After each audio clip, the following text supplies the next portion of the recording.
Review aggregator sites like Rotten Tomatoes and Metacritic are functionally useless. They can rarely ever give an accurate picture of what to expect from a film. And the first reason for this is their dependence on the reviewer class of moviegoers. This is not a normal breed of person. Most of the reviewers who are published by an outlet are beholden to a certain set of ideas that that outlet represents. And besides that, there's an expectation that they'll either have a lot to say about a movie or something poignant to say about it. Add to that the fact that most people who go into the movie reviewing workforce are like film school students on steroids.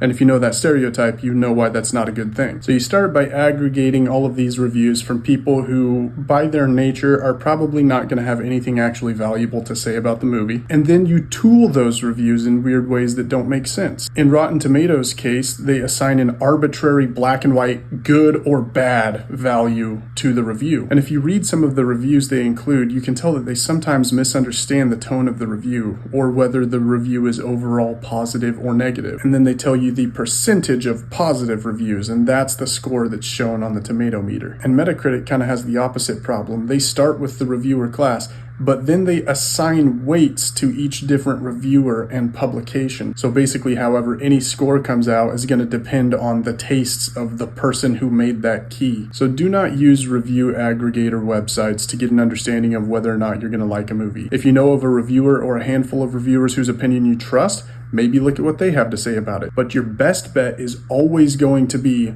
talking to friends of yours who have similar movie tastes. The closest thing you're going to get to crowdsourcing an idea of whether or not a movie is any good is to just go to a website where the public can go in and rate it out of 5 or out of 10. So this is like IMDb or the popcorn meter on Rotten Tomatoes. But keep in mind that this score will also sometimes differ from your tastes. My main point is the reviewer class is dumb. Review aggregators like Rotten Tomatoes and Metacritic are absolutely useless, and they should never be used in a discussion about how good or bad a movie is.